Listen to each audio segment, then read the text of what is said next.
Welcome back to SoulBack. This is the R&B podcast. Kyle here with Tom and Ed. What is going on, guys? Well, what's up, players? It's been a minute since the whole triple threat has been in the room, so good to see my boys back. What's up, Ed? I feel like I haven't connected with you in a few weeks. Holding it down, making sure that Kyle stays in line. Full-time job, you know how it goes. Yep. Well, for all the listeners out there that have been wondering where Tom's been, he's been raising that little boy of yours, Tom. How's the boy? How's Mav? Man, he gets pissed when I turn the music off. He's going to be a soulful dude, I'll tell you right now. Jeez. I love it. Well, Tom, while you were gone last week, Ed and I were talking about chicken, but something felt wrong because you weren't there to discuss it with us.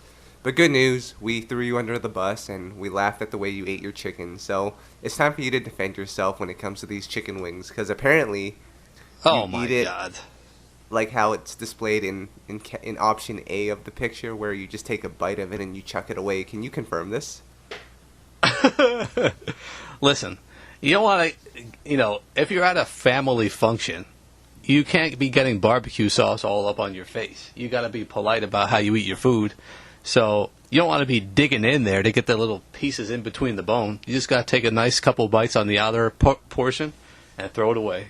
Right, Ed? Player, let me tell you something. If you know family like I know family, it is not a true family affair until your face is buried in that chicken and those bones and that sauce. If you come to our family and we're having crabs or something, you better eat every little succulent morsel out of those little things. You got to hit every corner of the gristle to get the little meat off.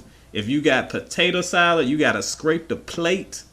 It's like nothing wasted or you'll get shot, shanked up at the Bowser Castle. I'm telling you how it goes down. You can't have the chicken on the top and the bottom like you do around my grandparents. They'll punch in the stomach and talk about how they used to eat each other's like homework during the Depression because they didn't have any other food.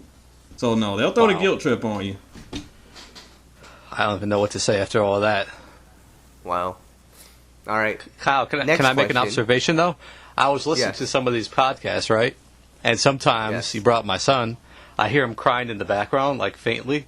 And I thought to myself, wow, shout out to Aaliyah and Timbaland, the baby crying in the background. God. Why do we give him a mic? Why do we turn it on? I mean, this is an R&B podcast, so it's only right that we do that. But back to chicken, guys. Got a couple of questions here. Do you like your chicken wings dry or the saucy one that messes up your hands? I like the dry. I don't like I'm weird about... See, here's a weird Ed pet peeve that I'm going to put out there. I don't like eating with my hands unless I absolutely have to. I eat my fries with a fork. Like, I don't like stuff... What? Yes, I don't like stuff touching my hands. So, when I eat even wings, like the dry kind that has like the salt on it, I have like 74 napkins. So I eat one wing and I wipe my hands like 94 times and then I bite it again. Now I will eat all the chicken off of it, Tom. Not like you wasting all the chicken, all the hungry children going on around the world and you got all the chicken on the bone. But yeah, it's weird to have stuff on my hands. Two things. Hold on. First of all, Ed, for those listening, Ed is the type of guy who eats his slice of pizza with a fork and knife. That'll tell you all you need to know. No, I don't. Well, sometimes I do. It depends on the pizza. Anyway, proceed. Second of all, I've actually been known to eat my chicken wings with a napkin in hand. So I use the napkin to hold the chicken wing so it doesn't get on my hands. Oh my God, how bougie. I'm not that bad. I don't like stuff on my hands either. It's gross. There might not be a sink around for you to wash it off quickly. Then you're just walking around with barbecue hand. I mean, I can't hate because I'm kind of agreeing with you here, but I don't wear a napkin on my hand like a freaking catcher's mitt while I'm eating my chicken. Well, it's not as bad as Kyle, who uses a fork. Maybe, hey man, maybe even chopsticks at this point. Oh my God! Stop. All right. And last question of the day. Let's not get into too much of a debate here, but true or false, Sweet Baby Ray's is the best barbecue sauce. I mean, name 5 barbecue sauce brands. Yeah, that's what I'm saying. And I'm not big into sauces for real. Like, it's barbecue sauce. If it's on it, I'll eat it. I don't know if I can debate the top 10 barbecue sauce brands out there. Well, I'll let you have this. We have Kraft. No. Bullseye. No. McDonald's barbecue sauce is pretty good, actually. No, definitely not. That's all I've got. You can I even guess name Sweet Baby 5. Ray. Sweet Baby Sweet- Ray I is guess the winner it- by default. It's just like, look, players, like R&B in 2019. You go triple platinum because nobody else came out. So there you go. Man. Yep. All right, guys, let's talk about some R&B here. But before we get started, Tom, can I do a weekly shout out? Because I don't know if you have anything prepared, and if you do, we'll pass it to you after. But I need to make a weekly shout out. Who you got? I need to shout out Queen Naja's promo team.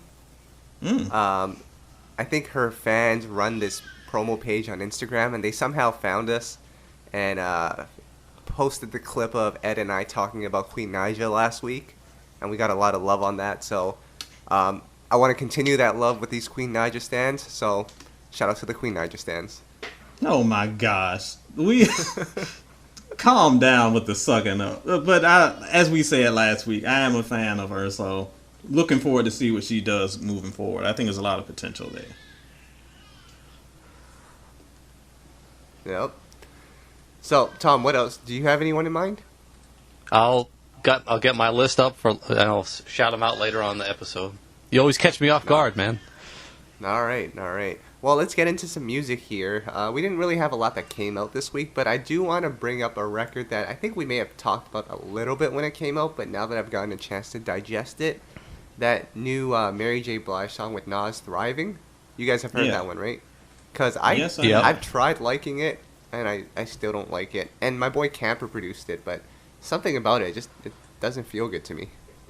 I like it. It's definitely no Love Is All We Need type record. It doesn't feel like an instant classic. Well, for what it is, I thought it worked pretty well. It's a decent little... I feel like this. If I listen to the radio, which I don't, and it was the summertime, and I was riding around with the top down or the windows down, and it came on, I turn it up. Like, it's a decent song. Yeah. Tom? I mean, I've been underwhelmed by Mary J., and I hate to say this because she's the queen, but for probably, over 10 years now, and obviously we have to change our expectations. Everything's not going to be a classic, but at least I always feel like this. At least it's not trash, It's still something solid. That's the best we can hope for. At least it's not trash. Yeah. I mean, yeah, I guess. To me, I think there's just something really annoying about the beat. I can't even describe what it is. It sounds like an alarm going off for 4 minutes. No, I know exactly what you mean, because that is the one thing that kind of throws me, and I feel like it kind of almost hurts the sonic chemistry between the two. So I'm with you on that, but I don't know. Yeah. There's something about the dynamic that kind of works. Right. So, speaking of chemistry, can we give a shout out to Drake and Chris Brown for charting at like number 14 on the Billboard 100 with the new song No Guidance? Absolutely not. So, Tom, a lot of fans have been saying, the only reason why that song is doing so well is because of the Drake feature. And Team Breezy was pissed about that. But who in your mind are some other guaranteed hit makers from when you first started listening to music till now? Who are some go-to artists that immediately make it a hit? Are there any that come to mind? Oh, I feel like it's a popularity contest at this point, Simon, about the music. You know that. Yeah. I mean, but like go ahead. To your point, Kyle, I think that it just changes throughout generations. There was a time that if you got a Babyface record, that joint was top 3. It don't matter what. If he was writing the phone book, like, it was hot. If you got a Timberland remix, it's jumping to the top. If you got a Neptune joint, it's flying up. If you got a Missy feature, like, there were always times, or a Jay-Z feature in the early 2000s, guaranteed to chart. Today, Really, it's just your boy Aubrey, who, like I was saying before we got on the podcast, the dude can burp on your track and you're jumping up the charts 5 spaces. So that's just how it is. And it's due to, as Tom would say, popularity, because his contribution to that song, that sleeping contribution, absolutely not. And Ed, you forgot about the number 1 contributor. Actually, there's 2. Number 1 is my boy Ja Rule, but number 2, because I heard the song earlier in the week, T-Pain, Blame It on the Alcohol. Like, I know Jamie Foxx is a part of that song, and that's his song, but that sounds like a T-Pain song to me. No, you're right. And late 08, 09, going into 2010, if you had a T-Pain feature, it was going to fly up the chart. You know how I feel about the Grim Reaper of R&B, so no need to go there. You know what, though? As I think about it, and I'd love to hear your guys' thoughts, but my least favorite R&B era, aside from, I mean, the current era has some good stuff as well, but my least favorite in recent memory is that 2009, 2010 era, because I think that's when T-Pain was still all over the radio, R&B was starting to become a little more electronic, and then that was also like the birth of the Frank Oceans and the Weekends of the world, with that underground R&B. Man, that was a sad time for R&B, guys.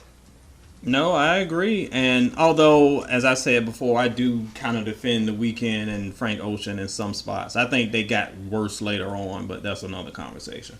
But that 08, 09 era, and let me clarify by saying this, because I know people are going to be in my mentions. E.T. Bowser, you know what to do, where you send your hate tweets.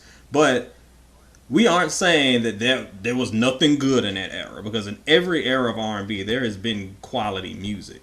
The problem with that era is that was the era where the quality started being almost intentionally suppressed, and the lesser quality was intentionally raised up.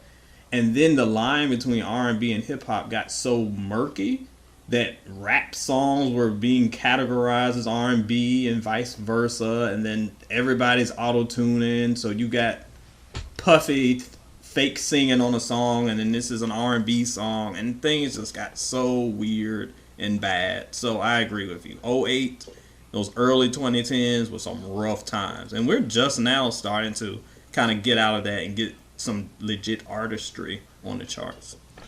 Yeah. Tom, what's your least favorite era of R&B aside from that era? I know you particularly love the crunk era, right? That probably is it, man. That early 2000s to mid 2000s era, that crunk era where the sound shifted so drastically, I feel like is definitely, and then that allowed a lot of non-singers to come into the genre and have success. For me, as a 90s R&B fan, that time really was forgettable and really contributed to where we're at now, unfortunately. No, you're right. The one thing I will say about that era, though, that I do, because at the time I hated it, and be glad that I wasn't around then with this podcast, because y'all would be really mad. You think I fuss about trap now? You listen to me fuss about Lil Jon then. But I think the difference between that era is we still had so much good stuff. We had, I mean, this is, even though he had Yeah, which I hated, we still had Confessions. We still had solid 5-star, 4.5-star R&B projects still coming out on the regular. So even though radio was getting ridiculous, and that's the era when I gave up on radio for good, thanks Sierra. But that's the era that I cut out that. We still got so much quality that to me it kind of balanced it out. By the end of the decade, though, it was just the scales had tipped and I couldn't deal with it. All right, so the craziest thing though about that Usher, that Yeah era, to this day, I hear Bad Girl more than I hear any other song from Confessions. Even Yeah. So what does that tell you about the longevity of the songs on that album? Well, it just shows that especially when it comes to the crunk stuff. And I said it back then. Like, it's not a sound, it's a song that will be remembered. But I didn't feel like it was a song that would be, I don't know, what's the word that we say for it now? You know how we say everything is like a timeless classic. And I hate saying that because it's ridiculous. But when we label stuff that's a song that you can hear now, and not just I like it because it's nostalgia. I like it because it influenced and it continues to feel fresh and new. That stuff sounds like straight up 2003, long white tees, being in the club with the crunk juice, watching Flavor of Love on VH1. Like, it's a part of an era. That's my same problem. Y'all gonna be mad. That's my same problem with New Jack Swing. It's great for its era, and it's nostalgic for its era. But when you hear it, it feels like that era. It doesn't really have this sweeping sound that I feel like some of the other genres, well, the other subgenres of R&B were able to have. They're gonna be mad, but it's true. I'm sorry, Kyle. I don't mean to hijack this, but Kyle, maybe you could answer this. What's the difference between "Yeah" and "This Is How We Do It"? I was just gonna say that I don't really think there is a lot of a difference. I mean, you guys are telling me that "Yeah" wasn't a timeless record, but you play that today, the white folks are going crazy over that song, just like they did with "This Is How We Do It." No, you missed my point. I'm not saying that it's not.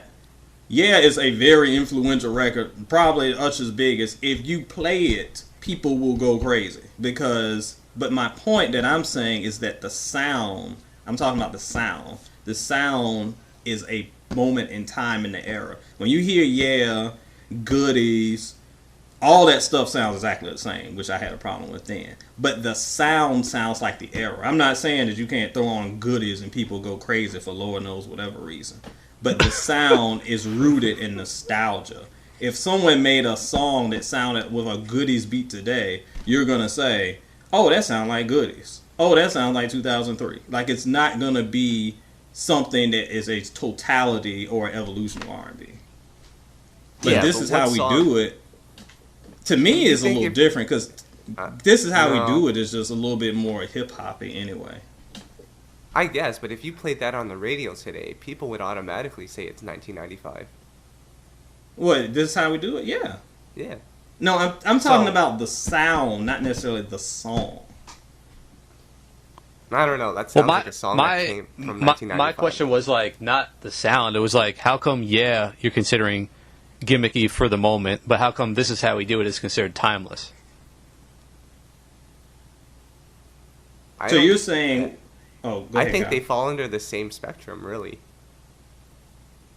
I don't know. I don't know the answer, so I'm asking. No, I don't know. I feel like, and again, I'm saying that for both, you can compare both as being the "This Is How We Do It" of the early 2000s. So they are similar there. But what I was discussing was the sound. If you're talking about the actual songs, then they compare in that way. Okay. But I feel like if you took the "This Is How We Do It" beat, it doesn't sound as narrow as the beat to "Yeah." "Yeah" sounds like 2003, 2004. "This Is How We Do It" sounds like more of a 90s. It's like the range is bigger. And it doesn't sound so capsulated into one moment.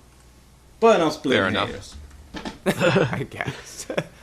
Now, guys, we talked about some of our least favorite eras of R&B, and man, I gotta give a shout out to Def Jam from 1999 and like 2000, 2001. 112, actually, it didn't even come out on Def Jam. Did it come out, 112's third album? That was on Bad Boy, right? That was still Bad Boy. The Def Jam album was later. Well, let's just say 1999 2000 to 2001 was a good era, and then when Def Jam came out with their 2001, 2002 albums with our favorite 112 album, Hot and Wet, as well as, and you guys will be excited about this one, Sisqo's second album.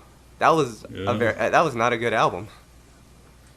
It's funny you mention that. That was a hot discussion on the Soul and Stereo Cypher on Facebook earlier this week. And people really, and including my brother-in-law, there are some big fans of that album. I do not know why.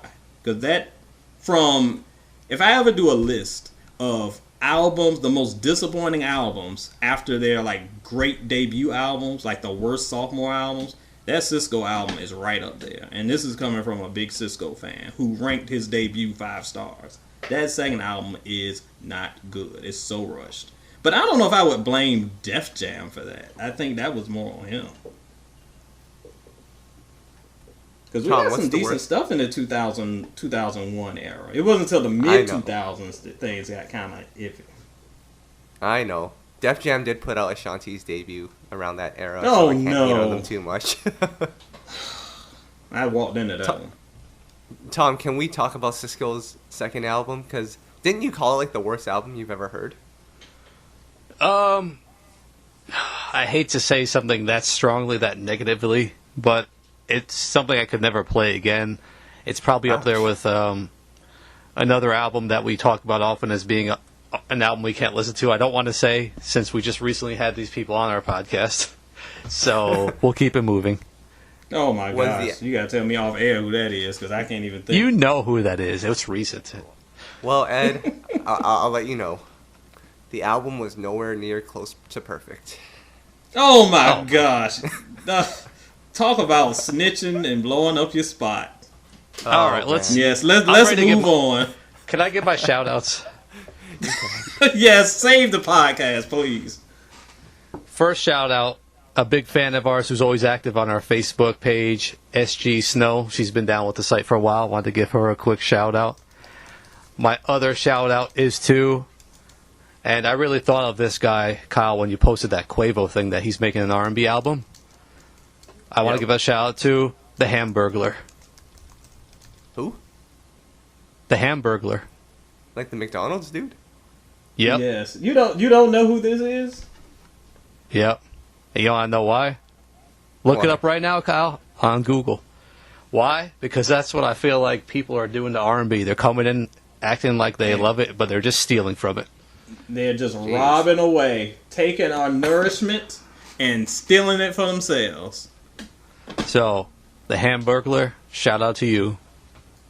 Wow. Can we start calling Quavo the Hamburglar? Kyle, do you know who Grimace is? Yeah. Yes, I do. Okay, good. Just checking. Why did you ask that? Well, if he doesn't know who the Hamburglar is, he should know who...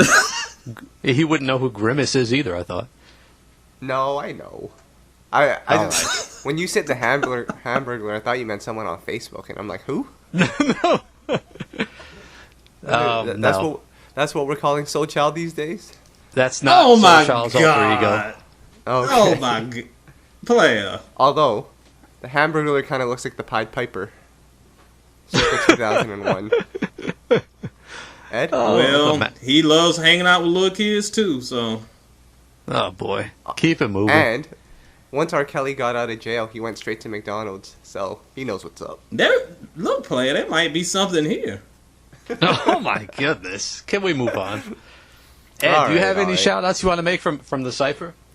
Yeah, let me shout out a couple of good people from the Cypher while you guys are just running this thing into the ground. Shout out my man Nick Eden, who has been very, very vocal and a great participant in the Cypher as of late. So he's always been holding it down. Shout out to my boy. I mean, there are tons of people in the Cypher, but he comes to mind first and foremost of like recent contributors who've really added some great combo. Oh, and it's a little biased, but I got to shout out my cousin too, Cameron Brown. What up, Cam? Cam always comes through with some great discussion points as well. If you're not in the Soul and Stereo Cypher and you want to get on Facebook and talk about music and not worry about trolls, because I'll take care of them for you, shout us out. Nice. So basically what you're saying is if someone disagrees with your opinion, you just block them? I mean, that's what I do on the podcast. I like hitting you when you start talking, so yeah. It's a thing of beauty. Oh, guys, there's a couple of new R&B albums on the way. Let's go through them a little bit. We have Chris Brown and Raheem Devon both set to drop in late June. I think it's the 28th, if I'm not mistaken. Yes. Yep. One of them I'm looking forward to. One of them I'm not. Guess. Well, one of them has 37 classics on it, so I think you'll be okay. I think you just answered your own question. Jagged Edge is set to release their new album July 15th. We talked about them earlier. Oh, wait, we didn't. But A Jagged Love Story is set to come out. It will be a double album. I know, Tom, you're very excited about that one. Wait a minute. It's going to be a double album? I missed this. Yep. That was exclusively revealed on this podcast a couple weeks ago, Ed. Man, I miss. See, this is what happened when even one of the members of the podcast misses out. Man. Yep. I got to go back and listen to that episode. And Elle Varner will be dropping her EP/album. We'll get into that discussion shortly. But that's coming out, it looks like July 12th is the date, and that will be on E1. So let's talk about this. We have had so much confusion over what this project is, Ellevation, if it's an album, if it's an EP. I can state the facts here, Tom. It has 9 songs. So does that make it an album or an EP? I don't know. 9 is like the cutoff, I feel. I mean, that to me is an album. The cutoff to me for an EP is like 6, 7. 7 maybe. You know, I think 8 is like the lowest number you could call it an album. Even that's a little low, but this is a full-length EP, right? Yeah, I mean, that's what they're calling typically, first of all, it's not a full-length EP. That's like saying a hamburger-shaped hot dog. Like, it's either it is or it ain't. Like, what are you talking about? But, I mean, for the most part, the EP is kind of classified by the total, like, the track, like, the total running time. And if it's 9 songs, more likely than not, unless these are going to be a bunch of 2-minute songs, which I know are not unheard of these days, this is probably an LP, from what it sounds like to me. But I don't know why we're going back and forth on this thing. It's fine. Like, LP is fine. Prince came out with 9-song albums. MJ came out with 9-song albums. I prefer shorter stuff because it makes for a more total and complete listening experience. Cousin Chris. But anyway, so, I mean, you know, we've talked about Elle Varner before on the podcast, so I won't get into that. So I hope for the best. And I will call this an LP. I don't know what everybody else is calling it. It's going to be an album. Well, Tom, I gotta call you out because over the last couple of podcasts, you've been saying Chris Brown has made no impact on the genre, and none of his songs are timeless. But let me spin it to you this way here, and Ed, I hope you're ready. Mm-hmm. Maybe, just maybe, Cousin Chris is the reason why Elle Varner has changed this from an LP to a full-length EP. Because if Chris Brown is calling his album an album and it has like 50 songs on it, it would be embarrassing if Elle Varner just put out a 9-song album. So she's like, oh, well, I got to change it to it being now called an EP so it doesn't get lost in the shuffle. Playa, let me tell you something. I have never met Elle Varner. I don't know nothing that goes on that lady life. But I can pretty much guarantee that she is not living and breathing by what Cousin Chris is doing on Instagram. I think the LP decision or EP decision or whatever it is probably just some marketing ploy deal. Cousin Chris, who, All right. whatever. We always got to bring that guy up. We love that guy. So, guys, I know you guys both have to go, so I thank you guys for joining me here as I venture out to do my solo interview for this podcast. But before you guys leave, can we get into the Playa Pleases really quickly? Of course. All right. All right, so as I mentioned last week, or we talked about Ed, DJ Khaled threw a temper tantrum at his label's office because his album did not hit number 1. A lot of it was because he had some endorsement deal going on, and for some reason it didn't count towards the Billboard 200 charts, so he ended up at number 2 instead of number 1. Tyler, the Creator, got that honor. Now, he's set to file a massive lawsuit against Billboard for their wrongdoing. And I read somewhere that this upcoming week's chart, DJ Khaled is at number 1 now. So, justice has been served. Look at what happens to Mr. Motivator, our pop culture patron of positivity. All you got to do when you don't get your way, kids, is whine and threaten lawsuits. And your terrible album, too, can be ranked at number 1. What a horrible example he is. And you know what else? Keep your baby at the house. Tired of you driving your baby. Every time I see you, you got that poor baby standing in some short set at the BET Awards. Hot as it is. Probably no sunscreen on the baby. Looking miserable. Take the baby home, and you go home, too. I'm sick of DJ Khaled. Oh, man. That's rough. Wow. Tom, are we going to name the podcast after your son at some point? Probably not, but we will get him as a guest. Maybe in one of the lighter weeks when we can't line someone up, we'll get him to see what he can say. It'll probably be more relevant than what DJ Khaled would have to say. I'll tell you that much. I can guarantee you that. I'd rather hear Mav babble than DJ Khaled babble. And I'm willing to bet Mav's speaking will be more coherent than Quavo, so I think we're off to a good start. That is a guarantee. All right. So the next Play It Please, Ed, we're going to have to bring it back to Chris Brown. And this might actually be a Soul and Stereo love letter as well. So, Chris Brown's ex-girlfriend, Karrueche, posted a picture with her and her new boyfriend, minding her own business, and then your boy, Cousin Chris, comes in, comments, and says, "Yo, no disrespect, but you need to upgrade your boo. He looks like... I don't even know what... He looked like he was like a mannequin or something. Maybe you can fill us in on what he said, but it was hilarious."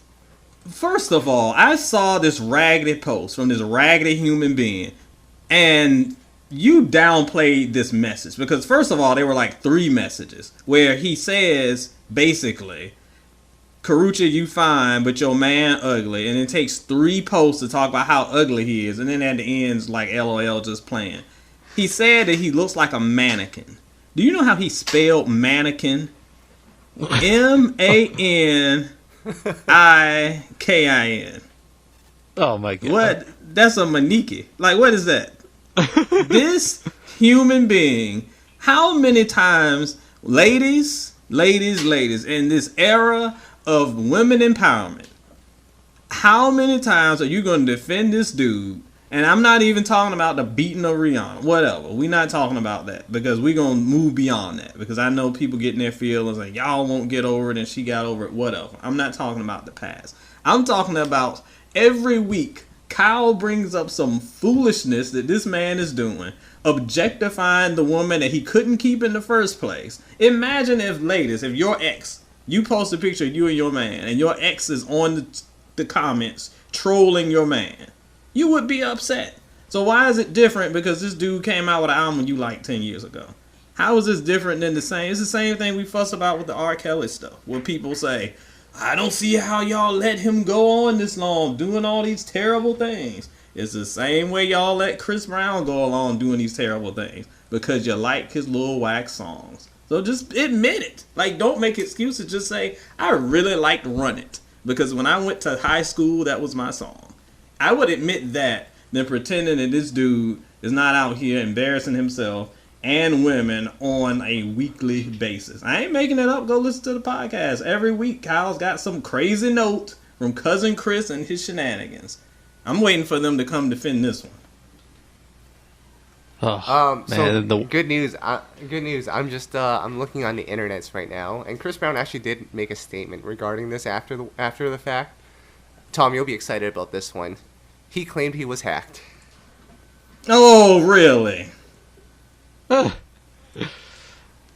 then the news came out today that he's expecting his second child with another woman. It's all coming together for him. Yep. Good things do happen to good people. And this is the folks I call family. All right, last Play It Please for you guys before we get out of here. As you guys know, the NBA Finals have concluded now. Big shout-outs to the Toronto Raptors. Go Canada for winning the NBA Finals. But one of the more popular aspects of this NBA Finals was the cameo of Drake every 30 seconds while the game was playing. Ed, I know you were excited to see Drizzy Drake. Player. Why do they have the camera on? Like, do people think that he's like a team owner? Like, what are you talking about?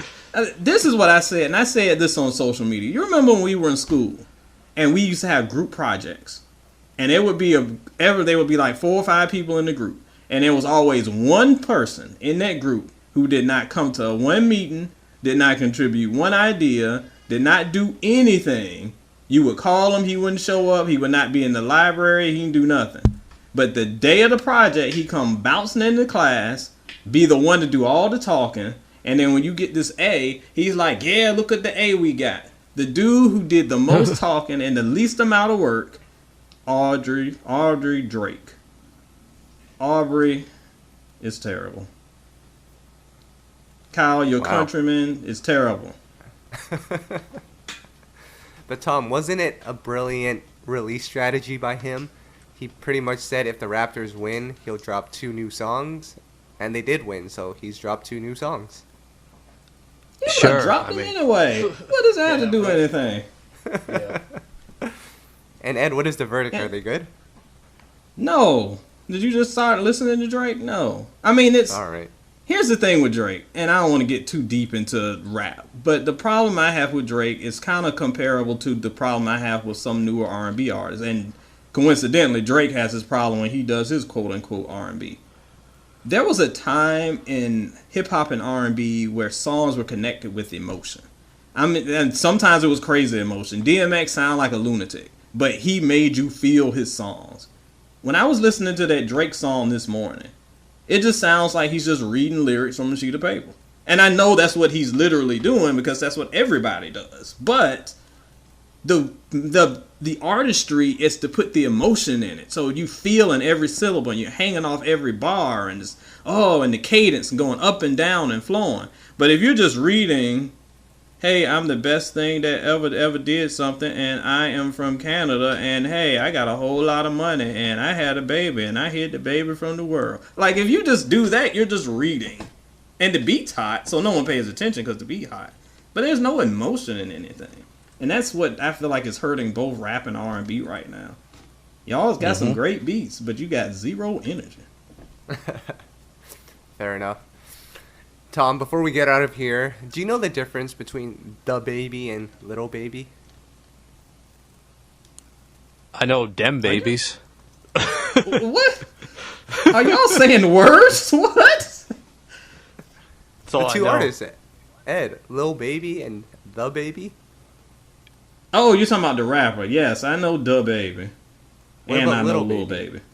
What's the difference? Yes, Are they the I same know person? both of them. No, they're not the same person. They're running out of ideas, guys. We had Nas, and now we have Little Nas X. There's no names left in the encyclopedia to use. There are no more names, so we just have to start recycling names. Yep. I can't wait to come out with my rap name, AZ Rakim, and tear the world up. Because they already had Baby. Don't you know the original Baby? Birdman? No. Yeah, we know Baby, and then there was Lil Baby, and now it's Da Baby. Well, I knew we were running out of ideas when Big Sean was calling himself B.I.G., but what are you going to do? What? Oh, I know what I can do. Turn that garbage off. All right. Let's focus back on the website and the podcast here. Ed, what is going on with SoulInStereo.com? Oh my gosh, you got me turned up today. Well, I know that by the time this post will be a few days, well, maybe a week or so removed, but in celebration of Father's Day, we've gone back to look at 10 songs over the history of hip-hop that taught us the importance of fatherhood. Hip-hop always celebrates the moms, and really social media loves celebrating the moms, but there have been plenty of songs out there that celebrates dads and uplifts dads, so I was like, we're going to show some dads some love.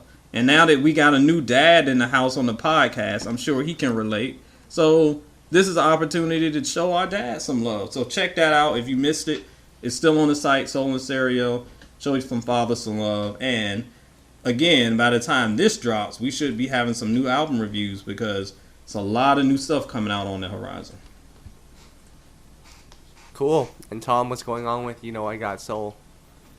Bit of a slow week for new music, but there's a couple new things. Netta Brielle put out an EP. We have the news on Jagged Edge's upcoming album. Our boy Sean Stockman has a new single out. And Marco McGuinness, new artist, signed to, I think, Interscope, put out his new EP, Immerse. Check out all those, and Gallant has a new single, too. So, a few things have come out. Be sure to check them out. Dope. So that seems to be it for you guys on the podcast. I'm going to go bring in my special guest now, but we'll talk next week. I have a lot of things lined up for us for the podcast. So, guys, just keep it posted. But Ed and Tom, I'll see you guys next week, and I will bring in the special guest now. Like I said, every week we try to bring in someone special, someone who has brought soul back, and I'm really excited for this one. He was part of the highest grossing R&B and hip-hop tour of this year, and he's done some big things outside of the music industry with his company, Adwizar. So I'd like to welcome Spectacular Smith from Pretty Ricky. What's going on, Spec? Hey, man, everything is fine, man. I appreciate you for having me on the show. For sure. So we want to talk about definitely Adwizar, but let's start off with some Pretty Ricky because I know we have a lot of readers that have followed you guys since the beginning. So, and I've been meaning to ask you guys this for a long time. On the song Your Body, whose idea was it to have Yes Sir chanted all over the chorus? Was that you?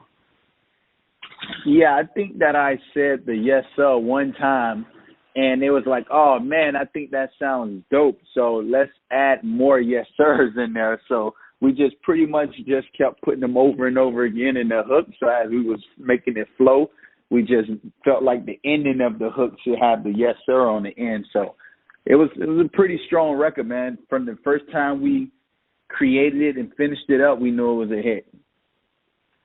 Yeah, for sure. And I saw you guys perform it on the Millennium Tour, and everyone was reacting to it very strongly. But let's talk about this Millennium Tour for a bit. It's been a while since Pretty Ricky has really hit the road. I know you guys have done some spot dates here and there, but what was that like for you to get back on the road and, you know, be a part of such a big show?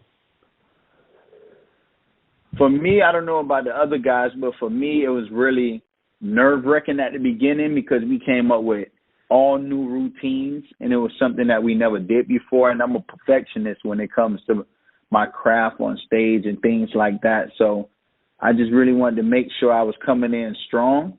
So I was pretty nervous, man. I was pretty nervous because it was dance moves I just was learning, man. And with anything, just doing something for the first time all over again after not really being in that type of atmosphere and so long and that many people and so long, even though we was doing little spot dates and things like that, performing together, but we wasn't in a sold-out arena every single night. So, yeah, it was a little nerve-wracking at the beginning, but once we kind of got through all the craziness and everything started rolling, everything was pretty smooth sailing from that point forward.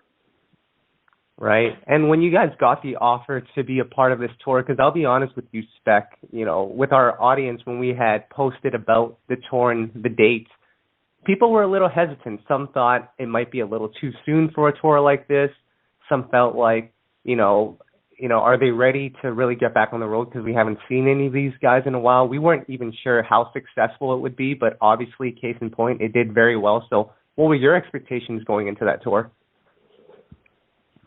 Yeah, honestly, I already knew what it was going to be. Once I heard that it was B2K and Pretty Ricky, I mean, everybody else was definitely huge at the time in our generation.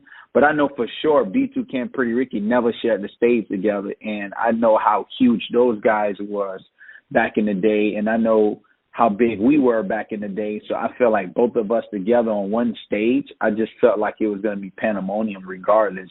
And then you have the rest of the guys who bring such a amazing experience with their music too, the Lloyds and the Bobby V's and Marios and Ying Yang Twins and Chingies. Like those guys had major hits. So just all that together, I just knew it was going to actually hit. I actually tried to do something similar and do my own tour dates by myself with my marketing company and do the promotion ourselves, because all the promoter really doing is re-putting an offer in front of our fans who already love us and interested in us and sell tickets to our fans. So I felt like, you know, it was a challenge, but I felt like it was something that my company could accomplish, putting the right package together. So I was already on that, but my brothers didn't really understand, or I feel believed, or they just wanted really more like the check up front. So we didn't really do it. And then Millennium Tour came, and then it just showed how powerful it was. Like you said, it was the second high-end grossest tour of the year, which is unbelievable. Right. And it's cool because, of course, 90s R&B fans, they love that era. And it doesn't seem like the 2000s era gets as much love, maybe because it still feels like it was yesterday. But what did you learn about that era and, you know, your time in the industry on this tour? Because when you're going through it at the time, you probably don't realize a lot of what's going on, but now that you've been able to reflect back on that 2000s era, what do you remember about it? I mean, it was a beautiful era. I honestly wish I could jump in a time machine just to go back and just vibe to that era and appreciate it more. Because I just feel like the music nowadays is not and that don't have that same feel as the music back in the day have. I just felt like it was more of a vibe, and I really miss it. So that's why I know it was a huge need for what we was actually offering to the world for that era, which was the 2000s to the late 2000s. I felt like people was missing that, and they wasn't getting that in no tour, no place at all. So now when this came about, I felt like it was going to do what it did. So I was already a believer before it even happened. Right. And the thing with Pretty Ricky is your sound, which you guys kept everything in-house, which I think contributed to you guys being able to, keep your sound and keep it strong. But, of course, you're very heavy into business and all of that stuff. So there's always an argument on our end with artists. Are they supposed to evolve with the times, or are they supposed to just keep their core audience happy? Like, how do you balance the two as an artist? Yeah, I think you do kind of both. I think you do your old school vibe, and then you kind of like get up to date on what's going on, so you don't really get lost in the shuffle. But you kind of do both, right? And you kind of jumble it together, where it's basically both coming together and making that mesh in between both worlds. And that's kind of what we did with our new music that's coming up. We took the old sound and we bring it current to the new sound, and it's still a Pretty Ricky sound altogether. So I think we did pretty good with that, with the new music that's coming. What do you think the key is to, because I've seen artists throughout the years who try to dibble and dabble into new songs or new sounds, and they end up alienating their core audience. Like, what's the key to making sure that the core audience is still happy? Yeah, I think don't go too far away from what your true sound is. Like, I truly believe in that. Like, I don't believe in, having a certain sound and then like totally like just so-called reinventing yourself, and then everything just goes left and everybody's like, yo, what the hell? I don't like the new sound. Like, I think it's too new, which I fell in love with you for a certain reason.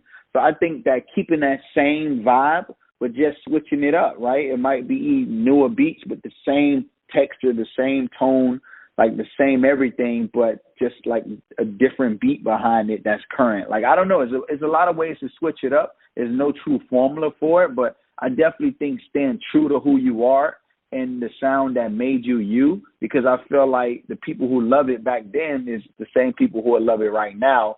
But as long as it feels fresh and new, people will always love who you are as an artist and that sound that you bring into the table. Right. Now, with this Millennium tour that you guys embarked on, obviously there was a lot of nostalgia involved in that, and nostalgia is a great selling point, but is it a challenge to sell them on something new when it's not nostalgia? Like, what's the thought process there? Because obviously you guys went platinum, so you have 1 million fans out there. How do you bring them on board in 2019 with your music? I really don't think it's a battle. I think they're looking for us versus us trying to sell them. They looking for us to sell them, right? I mean, I don't think that it's something that we have to convince somebody about. Like, to this day, people are like, Pretty Ricky, when are you guys releasing new music? Like, we miss y'all. We miss y'all type of music. Like, I would love to hear Ashanti and Ja Rule make a new album together, like, and have that same old school feel, right? And you can, like I said, make it a little current, but still give me that old school Ja Rule and Ashanti feel. I would love that. I would love a Trick and Trina album with that old school, feel, that with a little bit of new school, right? And so I definitely love the way it felt back then, and I feel like I really feel like it's going to come back around, because everything comes back around. And yeah, I think it's going to come back around, and this tour show and prove that people are missing and want to jump in that time machine and go back to that feel good music from back in the day. Yeah, I'm with you. And a term that I really hate, but a lot of music fans in general use is dated, like a song sounds dated. And, you know, I think we need to get to a point where we can just appreciate a song for what it is. If it's good, then it's good, right? Exactly. Yeah. So you talked about this new Pretty Ricky album. I know you guys have been working on it for a minute. Is that actually coming out? Because I know it's been, you know, on hold for a couple of years now, I guess. Yeah. So with us is just really making sure we come out the right way, making sure everything is what you was talking about earlier, making sure everything is the sound that we wanted, making sure we're not getting lost in that, and we're giving a quality product. Like everything we always did when we release music, we felt like if it's not a single, we don't want to actually even create it. Like we wouldn't even follow through with a song, and we felt like it wasn't single material. So we're just taking our time with it, man. And as soon as it releases, definitely the fans are going to love it, and I promise that. For sure. And Pretty Ricky's last album came out in 2009. I believe that's when you guys left the major situation and went independent. So, and that album didn't end up selling as well as your first two. So with that said, would you have been okay with ending the Pretty Ricky run with that album? Because I know you're on to different ventures now with your business. But in terms of Pretty Ricky, do you think this new album was necessary for you? Okay, yeah. So the one with Tipsy on it was back, like I said, back then we was under management, which was, you know, my father at the time, and he didn't really make the best business decisions. So even the label we went with, you know, it really didn't fit Pretty Ricky brand, and we kind of forced it. We had the brand new member we was trying to add in and try to make it mesh, but in reality, it just never meshed together. And that's back to what I'm saying now is making sure everything lines up correctly, the strategy, the music, you know, the partnerships on who we partner with, the touring, like everything has to go together. And that's why we're taking our time, because I felt like the third album and what we did and how we did it, I felt like we could have did it a lot better, and we learned a lot of lessons from that third release. Right. Now, a couple more Pretty Ricky questions before we move on to what you're currently working on. But Static Major, of course, we celebrate him on this website, on this podcast, and you worked heavily with him on the first two Pretty Ricky albums. Give me a Static Major story. I think the best Static Major story, it's so many, honestly, I can't even give one.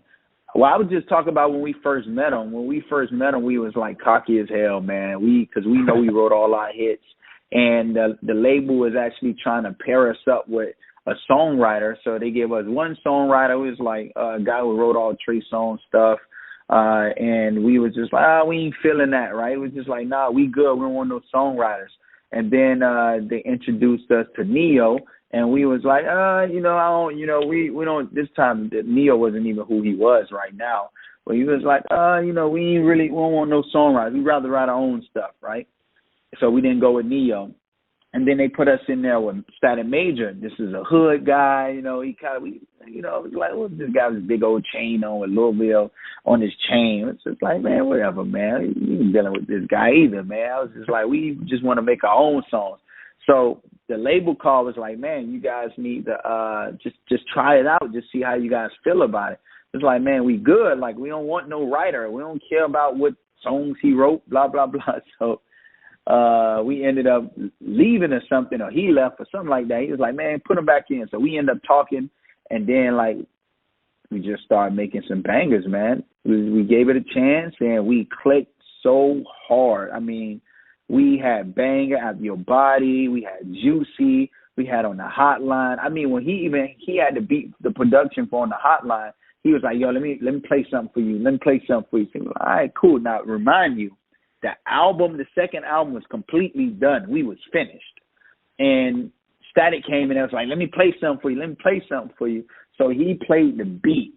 I mean, we listened to that beat for 3 hours, just bopping our head like, ooh, like this, ooh, like it's going crazy. Like, yo, this beat. So we listened to this for like 3 hours, and then we ended up creating On the Hotline, which was our album was completed. So that was the last song on the album. And we was like, man, we're going to make this the single, because the single was Love Like Honey before that. And then when that got created that night, we ended up making On the Hotline the single. and that was good. And then Juicy, when he played the beat for Juicy, he was like, oh yeah. He said that the beat came on literally for like 6 seconds, and he was like, oh, I got something. He was like, can you make it juicy for me? And I was like, ooh, that's hard. I was like, yo, that's it. And then we created Juicy. But yeah, man, Static was the man. He was definitely the truth for sure. Yeah, for sure. And on the hotline, of course, people still play it to this day. So you guys have made some records that have had longevity. So shout out to Static and shout out to Pretty Ricky as well. For sure, man. Blessing. Absolutely. Sure. Now, Spec, let's talk about your adjustment from being in the music industry and, having #1 records to, and it goes with every artist. There's an up period and then there's a down period. What was that down period like for you? And how were you able to, come to terms with it and get to the point where you are now? Yeah, so the down period was me just really figuring out ways to maximize the opportunity I had in front of me, because a lot of people feel like, oh, it's over for me, and they kind of look at the glass half empty. And I'm an optimistic person. Like, everything that I see, I figure out what is the good in it. And the good was I was this guy who understood business, and I understood how to make 1 and 1 a 5. I understood that. Mm-hmm. I understood how to solve problems, which was social media. And by me figuring out how to solve problems, I could figure out algorithms, and I could figure out ways to use psychological methods to get people to click follow or retweet or reply. And I use what I knew people liked and what would make people move, and I used that to build social media accounts. So I knew I had a brain, and I knew that I can utilize it in certain ways, and I figured out how to make money off of social media. So I took who I was as a celebrity, and I started connecting with individuals that I actually knew that had a massive audience. So once I figured out a way that I could make money on Twitter, became top 5 in advertising dollars out of 100 million users on the Twitter platform, and created a cat called Grumpy Cat, which is now worth over $100 million. And once I did that, I kind of transitioned to helping out different celebrities who didn't actually know how to monetize their social channels, and started signing them on. Once I had a system I could do at scale, I created a company called Adwizar. I started bringing these guys on. I started making these guys $20,000, $60,000 a month, and started crushing it for these guys. And when I did that, I became one of the fastest growing companies in America with the Inc. 5000 list out of Inc. Inc. magazine put together the top 5,000 growing companies out of 18 million registered companies in the world, and Adwizar ranked number 262 on the list. So when I figured that out, I started really taking on these artists, man, and kind of transitioned from artists to now I help personality brands and inspiring talent become famous on social media while telling their story to the world and increasing their network through monetizing their followers. And pretty much that's what we do right now, and even launched the brands too, right? So these brands knew I had a bunch of celebrities, and they came to me saying, hey, like, I want to actually, use your celebrities to sponsor my product or endorse my product. And we ended up doing, Maddie J, one of my partners at the time, ended up doing a campaign called the Dab and Santa Sweater campaign. And within literally from launch, from zero, from scratch, no product, to 30 days out to launch, we ended up doing $1.2 million in gross sales and over $2 million in 60 days. So now we take that same proven strategy and formula, and now we help launch products for different e-commerce brands, Fortune 500 companies, and really getting their product out to the masses. And then we took all those formulas, and everybody that I understood that, couldn't afford, doing a campaign with me for $35K and up for influencer marketing campaign, I actually created a academy called Adwizar Academy, where now I actually teach, people who are aspiring entrepreneurs or guys who actually have a 6-figure business, want to get to 7-figure businesses, And I'm coming in the game and really changing the way you actually learn, right? And having 7-figure earners, guys who have 8-figure businesses, 9-figure businesses, teach in my program and teach these individuals on how they can do it themselves. So versus us doing it as an agency, we show you how to do it as an actual business owner or aspiring entrepreneur, and you actually do it yourself. And we teach you through 7-figure earners and my expert team, and I'm teaching in my program also. And we just changed the way, people actually learn in this day and age. Right. Spec, I think that's super cool, just knowing that you came from Pretty Ricky and you guys were on top of the world, but you had to kind of start from scratch, start from the bottom and climb your way back up. And I know a lot of that has to do with checking your ego at the door and understanding you're going into a new business. You have to learn and relearn again. Was that a challenge at all for you? It was definitely a challenge.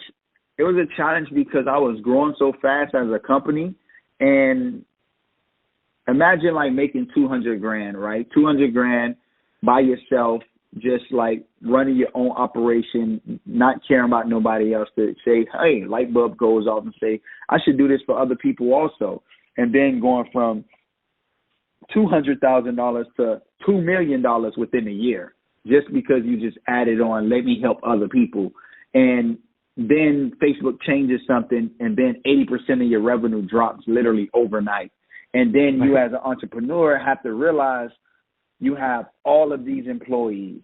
Now, I have 15 employees. I have a mortgage. I have car payments. I have a family. I have all these people that's dependent on me.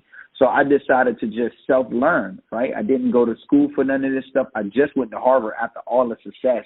But before all this, I didn't have no education at all. I just graduated high school, and that was it, and became famous from music.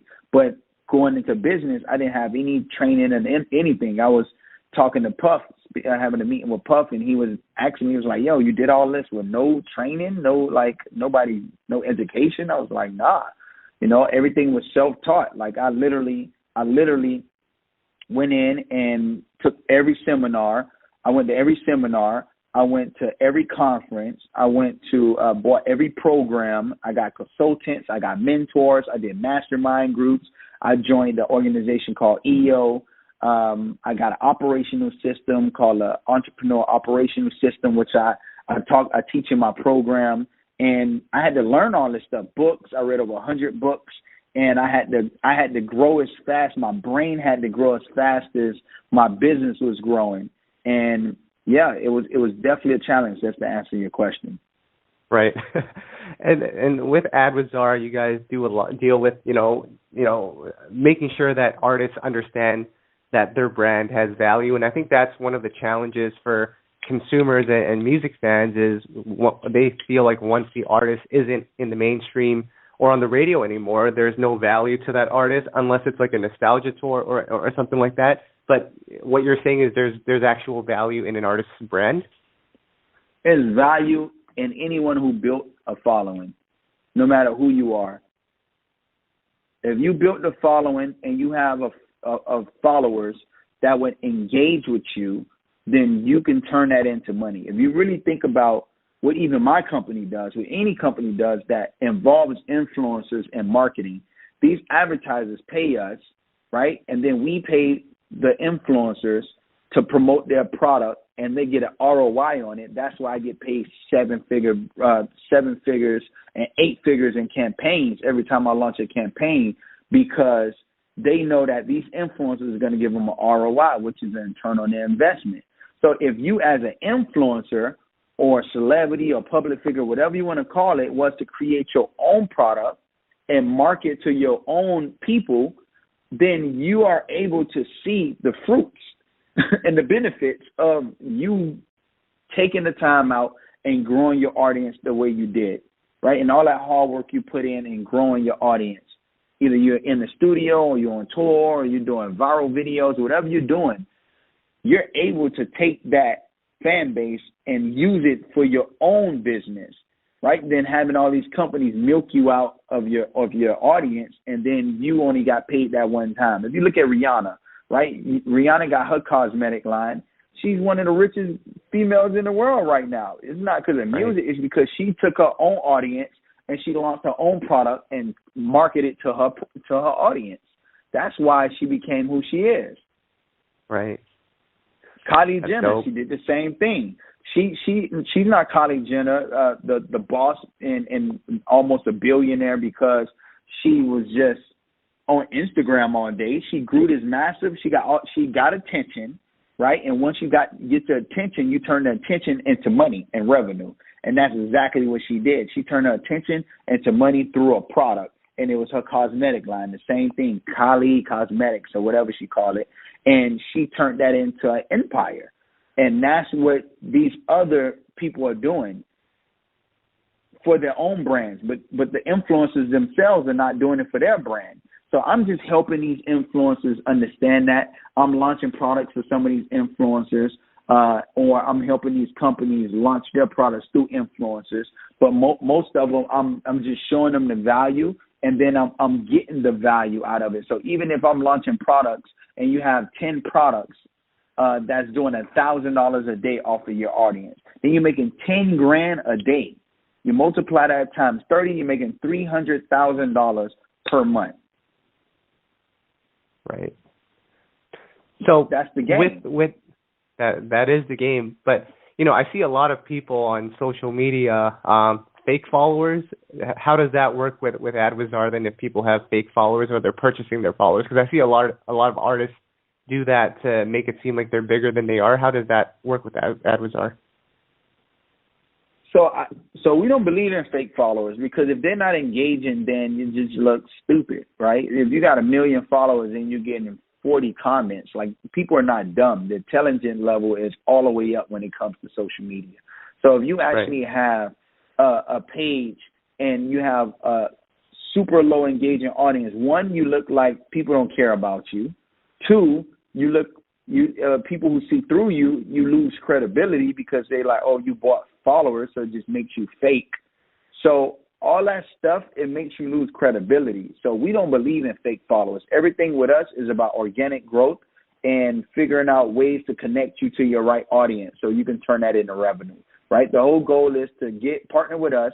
We put a strategy behind you. We get you with the right team that's in-house of Adwizar, pair you up with the right team, and then come up with, the right content that's going to intrigue your audience to want to follow you and nurture you throughout the process where they're actually going to want to do business with you, right? If you forcefully down their throat, sales pitch, salesy, nobody wants to support you. But if you entertain them, bring out emotion out of them and love and everything like that, or however you want to present yourself to the market, and then you put a product in front of them, or you passively talk about a product or indirectly promote a product, they're willing to support you and reciprocate. It's like, I'm gonna give you value, and then in return, if it's time for me to promote something, then you're more likely to buy. And you base it on the percentages. Like if I have a million people who follow me and only 10% engage, which is super high, I really say like 5%, right? But out of that 5%, you get 1% to buy. That's still a huge amount of money that can get created, and especially through the retention rate of having those different people to be recurring customers for you. Right. Now, Spec, let's get back to Pretty Ricky for a second in terms of the new music, as you're telling me about, your business model and what you do. One of the challenges that I find with the music industry, especially for veteran artists, they'll drop a new song, they'll put it on Spotify, they might even post it on their Instagram page, but that's it. What's your mindset and your mentality going into this Pretty Ricky album in terms of promoting it? How are you going to reach the people? Oh, that's easy.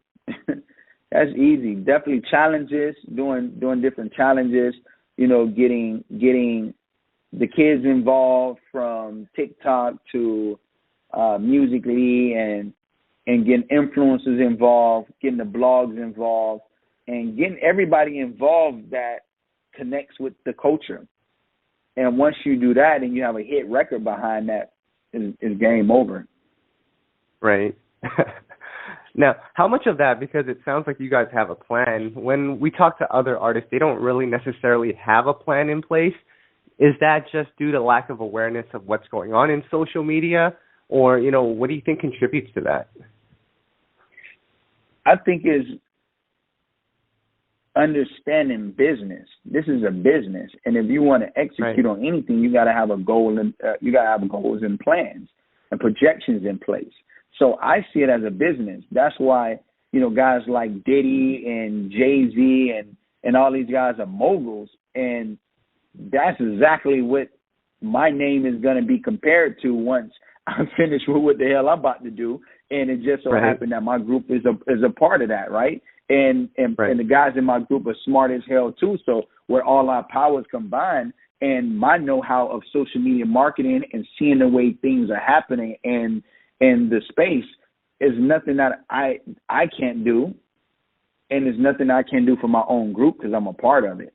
So sky's the limit. It's really about how hard everybody really want to go. Like my game plan is, which is not even my game plan, which is going to happen within the next year or two.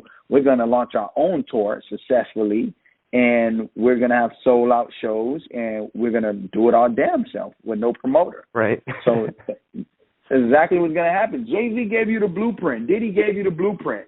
It's there. If you broke down what Jay-Z did to get his $1 billion, he had a product, right? He had a product, Duce, he had Ace of Spades, which is two products.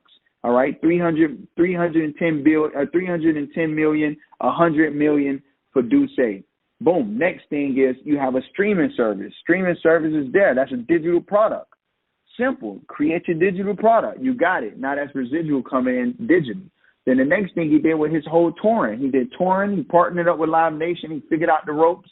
And then after that, he launched his own stuff, which was Rock Nation. And he did his own tours by himself without no promoter. Right. So everybody's giving you the blueprint is if you want to follow it. And a lot of times people try to do things once it's already done, but you have to pick and choose on what you want to do. Like right now, I don't feel like nobody could come in and do a champagne and just get the same success Jay-Z did with his champagne. I feel like that wave is over with. Not saying that somebody can't slip through the cracks and go viral and get the type of success he got, but I feel like that's already over with. One of my best mentors taught me when you actually when everybody is going and you go to, you already missed the train, right? You want to go when everybody's not going. You want to catch it before everybody else catch on. But if everybody's doing it right now, you're already too late. Warren Buffett taught me that. And he, I don't know him personally, but just to be studying an individual, reading his books and watching them online, that's a mentor. Right. And a lot of people think they got to know people in person or personally to have them mentor them. So it's a quick jewel for everybody that's listening. Right. Nice. One of my favorite videos that you posted on social media, it's been floating around. It's one where you talk about empowering your staff and just giving them the ball, letting them run with it. And of course, I'm sure you did that when you were on the Millennium tour. You were on the road a lot while the rest of your team was working. But when it comes to Pretty Ricky, what do you think you've learned from the corporate world that you can apply to, the group? Because as opposed to Adwizar, who you're the CEO, in Pretty Ricky, you're just 1/4 of it. Right. So, it was pretty hard at the beginning. It's still kind of hard at sometimes because I was always a quiet guy in Pretty Ricky. I never really cared about music.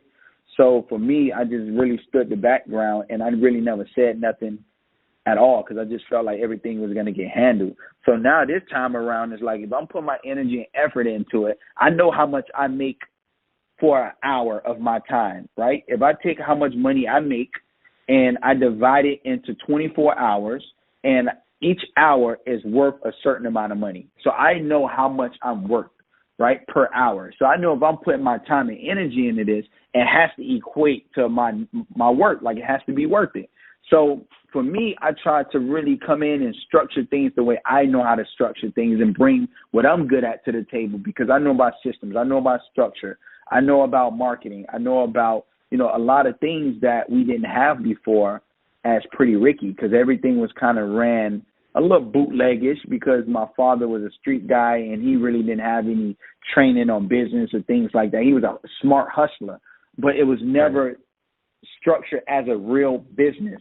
So I just try to, I came in and structured it as a real business, from the way, from everything, from top to bottom, from credit cards to accounting to way we move and operations and, accountability and like getting better every single time, having meetings before and after and strategizing and goals. And I basically help with all that stuff. And Baby Blue is good with that. Pleasure's good with that. So everybody have their own thing that they bring to the table.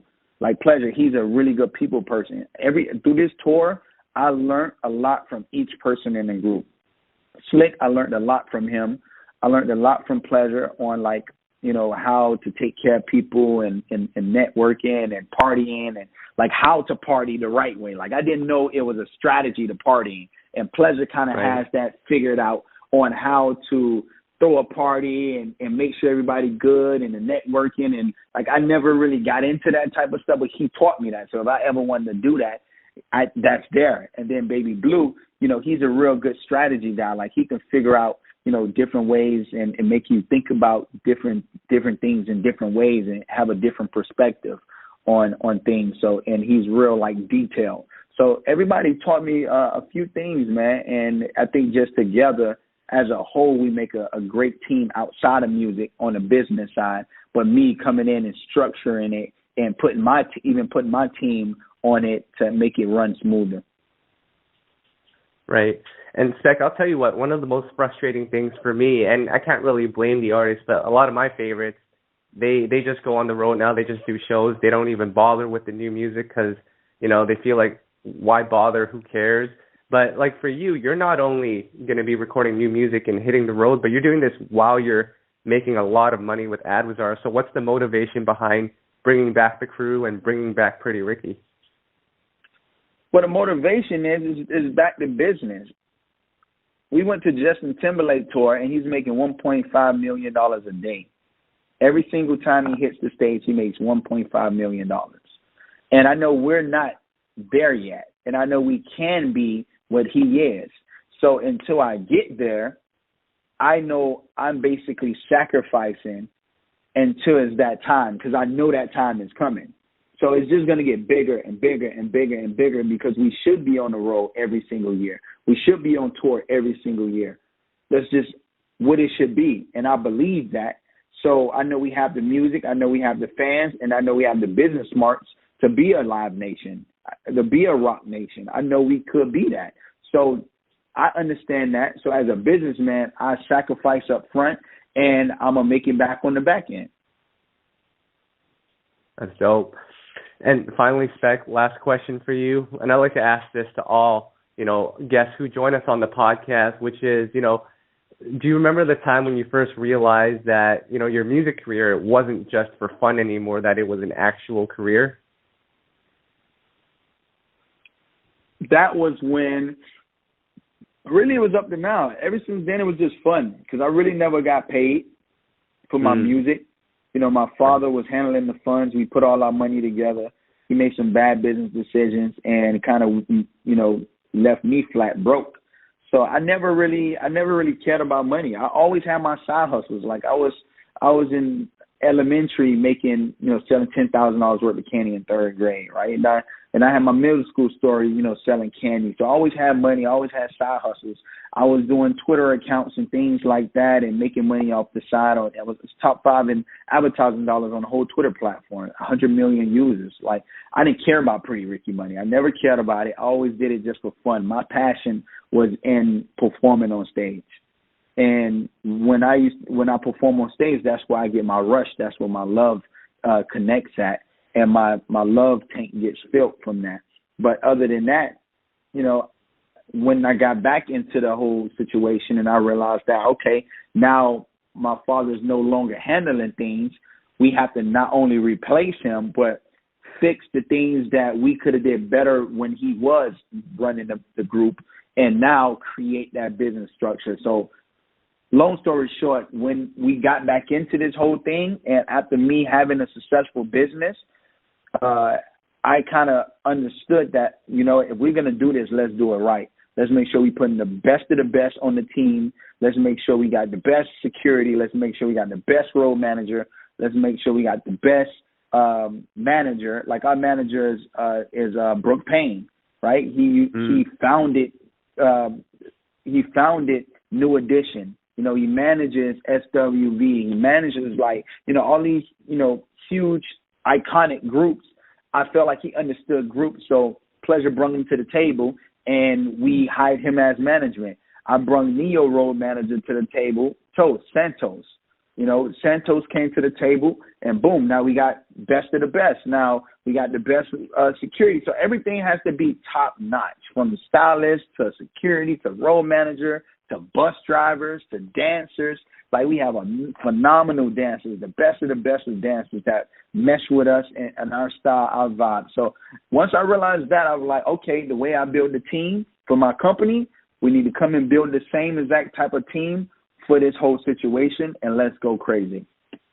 Nice. So, Spec, that's it for us on the podcast. We're out of time, but the Pretty Ricky album, and I know you guys are hitting the road again soon. When's that all happening? So right now, everything's in talks right now. Either we're going to partner up with a label. We have some huge labels that's having conversations with us, but I'd rather just put together some top 5 marketers, and we just go crazy together, and everybody put their money where their mouth at, and we do some real marketing strategies and just go crazy. That's really my game plan, but I still got 3 other brothers that got to agree to it, so we still figuring all that stuff out, man. I'm all about ownership. Right.